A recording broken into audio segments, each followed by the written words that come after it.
the star who vanished right when the world was watching. Bobby Shmurda was not supposed to become a warning story. He was supposed to become one of the biggest faces in hip-hop. One summer, the whole world was copying his dance, shouting his lyrics, and watching a kid from East Flatbush turn a street record into a cultural earthquake. Then, almost overnight, the cameras that once chased him for music started chasing him for a court case. His real name is Aquil Gene Pollard, born in Miami. But Brooklyn shaped the Bobby Shmurda the world came to know. His mother moved him to East Flatbush when he was still a baby, and that neighborhood did not give him an easy childhood. His father was gone early, his mother had to carry the weight, and Bobby grew up around pressure most kids never understand. Before fame, there were problems. Before the record deal, there were run-ins with the law. Before the viral dance, there was a teenager trying to survive the rules of a block where reputation mattered and mistakes could follow you forever. But Bobby had something different. He had energy. He had charisma. He had that rare ability to make people look at him the second he entered the frame. Then came Hot, the record that changed everything. The beat hit hard, the delivery felt raw, and the Shmoney Dance turned into a nationwide obsession. People who had never been to Brooklyn suddenly knew Bobby's name. Athletes danced to it. Celebrities copied it. Clubs played it non-stop. The internet did what the internet does. It turned Bobby from a local name into a superstar almost instantly. But the scariest part of Bobby Shmurda's story is not how fast he rose. It is how fast everything started falling apart right after. Drop your city in the comments right now. Where are you watching from? If you think Bobby's rise was one of the craziest moments in rap history, comment 1. If you think the industry failed him before he even got started, comment 2. And make sure you subscribe, because this story only gets deeper from here. When one dance took over America, the Shmoney Dance was more than a dance. It was a signal. It told the industry that something real had broken through without permission. Bobby Shmurda did not need a polished pop image. He did not need a clean corporate rollout. He had Brooklyn energy, a viral moment, and a record that sounded like it came straight from the corner and crashed into the charts. Hot climbed all the way into the top ranks of the Billboard Hot 100. And suddenly Bobby was no longer just a neighborhood name.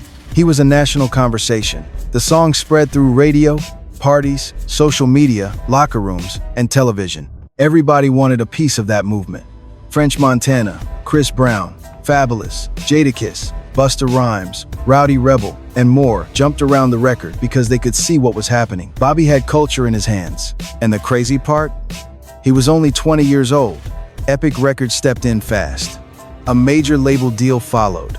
The kind of deal most young artists dream about. From the outside, it looked like Bobby had won. One viral anthem, one signature dance, one explosive summer, and he was standing at the door of mainstream rap. He released his EP, appeared on major stages, and even performed on late-night television. For a kid from East Flatbush, that should have been the start of a long run. But there was something dangerous about the speed of it all. Bobby's rise was so fast that the industry barely had time to build a real foundation around him. The streets were still attached to his name. His crew GS9 was still under heavy attention. The same image that made the music feel authentic also made the headlines more dangerous. Bobby was becoming the face of a new Brooklyn sound. A sound that helped push drill into a bigger spotlight. But while fans were dancing, law enforcement was watching. While labels were counting streams, investigators were building files. And while Bobby was performing like his future was wide open, another story was quietly closing in behind him. The night everything changed. Just days before the arrest, Bobby was still living the dream. He was performing on national television, moving like a young artist who had finally broken through the wall. The label was behind him. The fans were loud. The clubs were screaming his name. And the Shmoney Dance still had America in a chokehold. Then came December 2014. Bobby Shmurda was arrested after leaving a Manhattan studio.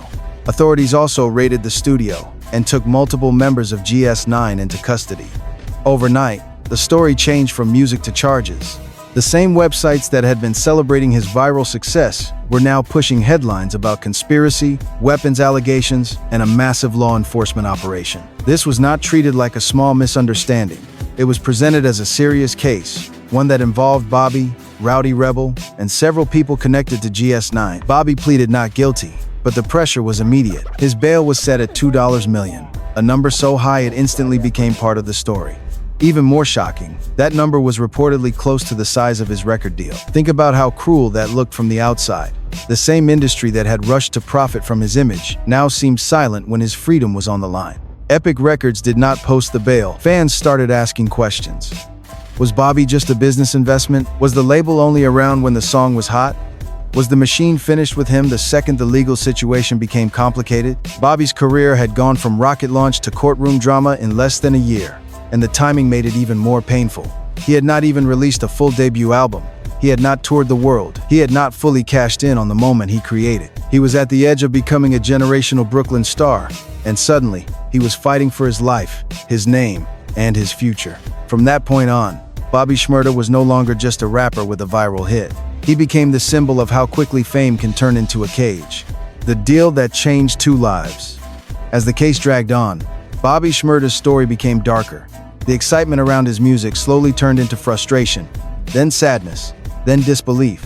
Fans waited for updates, but every update seemed heavier than the last. Months became years, and the young star who once looked unstoppable was now stuck inside a legal system that moved on its own clock. Eventually, Bobby accepted a plea deal. He later said he felt forced into it. But what made the story hit even harder was the reason many fans respected him more afterward: loyalty. Bobby and Rowdy Rebel were both facing serious time, and Bobby has spoken about taking the deal in a way that helped keep Rowdy from facing a worse outcome. In hip-hop, people talk about loyalty every day. Bobby actually lived it when the cost was years of his life. That is why the streets never forgot him. A lot of artists disappear when they get locked up. Their songs fade. Their names become throwbacks. Their fans move on to the next viral rapper. But Bobby was different. His absence became part of his legend. The Shmoney Dance stayed alive. The record kept its cultural value. People kept saying "Free Bobby" like it was bigger than music. He became a reminder of a moment that was stolen before it fully developed. But prison is not a pause button. It is not just time standing still. For Bobby, it meant years away from his family, his career, his money, his freedom, and his chance to grow as an artist while the industry moved forward without him. Rap changed, streaming changed, drill changed, new stars came up, new sounds took over, and Bobby had to watch pieces of the lane he helped open become crowded while he could not participate. That is the tragedy of his prime years. He did not lose them because fans stopped caring. He lost them because life, law, and timing collided at the worst possible moment. Bobby Shmurda was not just serving time. He was watching history move without him. The industry moved on, but the streets remembered. While Bobby was locked away, hip-hop did not stop. That is one of the coldest parts of the music business. No matter who gets removed from the board, the game keeps moving. New artists drop, new dances go viral, new scandals take over, new faces become the focus. But Bobby's name refused to disappear. Part of that was because his impact was too real. Hot was not just a song people liked for a week. It became a timestamp in rap culture. It marked a moment when Brooklyn's raw street energy pushed through the mainstream again. Bobby and Rowdy helped bring a new kind of attention to Brooklyn drill before the sound exploded even bigger in later years. But while others benefited from the lane, Bobby was absent from it. That created a strange feeling around his legacy. He was influential, but he was not free enough to enjoy the influence. He was respected, but he could not build the catalog that respect usually demands. He was famous, but he was not active. Fans kept his name alive, but the industry learned how to move without him. At the same time, Bobby's relationship with his label became another point of tension. People questioned whether the business side had truly protected him or simply benefited from the explosion, and backed away when things got difficult. For many fans, that became one of the most frustrating parts of the story. It felt like Bobby gave the industry a cultural moment, but when he needed support, the support was limited. Still, he did not come out sounding broken. He came out sounding like a man who had survived something most people only talk about in songs. His image changed. Before prison, Bobby felt like youthful chaos and raw confidence. During prison, he became a symbol of loyalty. After prison, he became something more complicated. A man trying to restart a dream after the best years of momentum had been taken from him. That is not an easy comeback. That is rebuilding from ashes while everyone expects fireworks. The homecoming that felt like a movie. When Bobby Shmurda came home, the internet reacted like a holiday had arrived. Fans celebrated. Artists welcomed him back. Videos spread everywhere. It felt like hip-hop was collectively saying, "We did not forget you." After years of Free Bobby, the man was finally free. But freedom after prison is not the same as freedom before prison. That is what many people did not understand. Fans expected Bobby to come home and instantly dominate again, as if the world had been waiting in the exact same position. But the industry had changed. The audience had changed. The algorithms had changed. Even Bobby had changed. He came home with energy, dancing, smiling, and showing gratitude. That mattered. It showed people he still had life in him. He had not let the years erase his personality. But behind the celebration was a deeper challenge. How do you restart a rap career after missing the entire era that your influence helped create? Labels wanted hits. Fans wanted the old Bobby. Blogs wanted drama. Critics wanted proof. But Bobby was no longer the same 20-year-old kid who made hot. He was older, more experienced, and carrying the emotional weight of everything he had been through. That made the comeback complicated. He had to balance nostalgia with growth, street credibility with maturity, and independence with business reality. And then there were parole restrictions. Bobby had to live under rules that limited his movement and controlled parts of his everyday life. For an artist, movement is everything. Touring, studio sessions, appearances, travel, networking, all of it mattered. So, while fans saw him outside and assumed he could do anything, the truth was that his freedom still had conditions attached. That is why the comeback did not explode the way some expected. It was not just about music. It was about timing, legal restrictions, industry politics, and the impossible pressure of living up to a legend built during absence. Bobby came home loved. But love alone does not rebuild a career. The battle after the celebration. After the homecoming hype faded, reality stepped in. Bobby Shmurda had to prove he could still make records that connected in a new era. That is where the pressure became intense. The same people who celebrated his release began asking when the big song was coming. When was the album dropping? When was the comeback anthem? When would Bobby take back the spot people believed he deserved? But music is not a light switch, especially not after years away. Bobby released new songs and stayed active, but the response was mixed. Some fans loved seeing him free and energetic. Others complained that the music did not feel like the old Bobby. That criticism revealed a problem many comeback artists face. People say they want growth, but they often demand the exact same feeling they had the first time. Bobby was expected to sound like 2014, while living in a completely different world. He also fought for his independence. His frustration with Epic became public, and eventually, he got out of that deal. For fans, that looked like a victory. But independence comes with its own challenges. A major label can be restrictive, but it also provides money, radio support, marketing power, and industry structure. Without that machine, Bobby had more control, but also more responsibility. Now, he had to build momentum from the ground up again. He had to promote himself in a crowded market. He had to remind people that he was more than a viral dance. He had to prove that his story still had commercial power, not just emotional value. And that is where the pain of his situation becomes clear. Bobby did not lose talent. He lost time. He lost the uninterrupted years when a young artist usually builds a catalog, learns the business, tours, experiments, and grows with the audience. He came back expected to compete with artists who had been sharpening their tools the entire time he was away. That is not an excuse. It is the reality of the climb, more than a viral moment. The biggest mistake people make about Bobby Shmurda is reducing him to one song and one dance. Yes, Hot changed his life. Yes, the Shmoney Dance made him famous. But Bobby's story is bigger than a viral moment. He helped represent a specific Brooklyn energy at a time when the city was hungry for a new voice. His chemistry with Rowdy Rebel mattered. GS9 mattered. East Flatbush mattered. The sound, the slang, the movement, the raw confidence, all of that came together in a way that felt impossible to fake.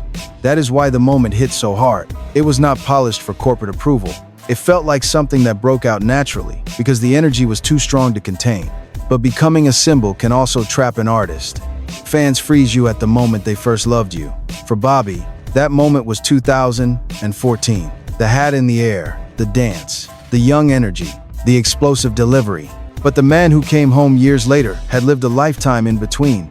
He was not frozen in that summer. He had changed. Whether fans were ready for that or not, that is what makes his current chapter interesting. Bobby is not simply trying to recreate the past. He is trying to decide what kind of artist, businessman, and man he wants to be now. He has spoken about helping underserved youth, staying connected to his people, and using his experience as more than just pain. That matters because his story carries lessons younger artists need to hear. Fame can arrive fast. Legal problems can move faster. A bad deal can follow you for years. Loyalty can cost more than money, and the industry will celebrate your image while still protecting its own interests first. Bobby's life is not just entertainment. It is a case study in what happens when raw talent, street pressure, viral fame, and corporate business collide before a young artist has the tools to fully protect himself. The painful math of what could have been. At 31, Bobby Shmurda's story hits differently, because fans are no longer just looking at what happened. They are looking at what could have happened. That is the painful math. What if he never got arrested at the peak of his rise? What if the debut album came out when the whole world was listening? What if the label had moved differently? What if he had been able to tour, grow, and build a catalog during the years he lost? Those questions do not have clean answers, but they explain why his story feels emotional. Bobby did not simply miss a few months of opportunity. He missed an entire era. The streaming era exploded. Brooklyn drill grew. Social media became even more powerful. Rap's business model changed. New stars built careers in the same space where Bobby once looked like he could dominate. And yet, he is still here. That is the part people should not ignore. Bobby survived the legal storm, the prison years, the industry disappointment, the parole restrictions, the pressure of public expectation, and the frustration of being judged against a younger version of himself. He came out still dancing, still creating, still showing loyalty, still trying to move forward. His life at 31 may not look like the superstar ending people imagined in 2014. The money may not match the impact. The catalog may not match the influence. The comeback may not have gone exactly how fans expected. But there is still power in the fact that Bobby Shmurda has the chance to write a new chapter on his own terms. For the first time in years, the question is not just what the system took from him. The question is what he can build now that he has more freedom, more experience, and more control. Bobby may never return to the exact moment that made him famous, but maybe the real story is not about going back. Maybe the real story is about proving that even after the world moves on, a man can still stand up, take the mic, and make them look again. The lesson behind Bobby Shmurda's lost years. Bobby Shmurda's story is not just about a rapper who went viral, went away, and came home. It is about what happens when fame arrives before protection, when street loyalty collides with corporate business, and when a young artist becomes valuable to the industry before he fully understands how dangerous that value can be. Strategically, Bobby's rise showed the power of timing. He had the song, the dance, the attitude, the crew, and the cultural spark all at once. That kind of moment is rare, but moments need structure. They need smart management, legal guidance, financial planning, and people around the artist who are willing to protect the person, not just the product. Without that foundation, a viral explosion can become unstable very quickly. The biggest lesson for young artists is simple. Talent can open the door, but decisions decide how long you stay inside. Every friend, every contract, every public image, every lyric, every business move, and every situation around you can affect your future. In rap, authenticity is powerful, but survival is even more powerful. The goal should never be to prove pain forever. The goal should be to turn pain into wisdom, money, peace, and freedom. Bobby also taught people something about loyalty. He stood by Rowdy Rebel in a way that fans still respect. But his story also reminds us that loyalty should not mean losing yourself completely. Real loyalty should help everyone grow, not pull everyone deeper into danger. A strong circle should protect your future, not gamble with it. Today, Bobby Shmurda still has a chance to keep building. Maybe his path will never look exactly like what fans imagined back in 2014. But that does not make his story finished. It makes it human. He lost time, but he did not lose his name. He lost momentum, but he did not lose his voice. And sometimes, the second act is not about being bigger than before. It is about being wiser than before. If you respect Bobby's comeback, hit like, share this video, and subscribe for more real hip-hop stories. Comment 1 if you think Bobby can still create another major moment, and comment 2 if you believe his biggest legacy is the lesson he left for the next generation.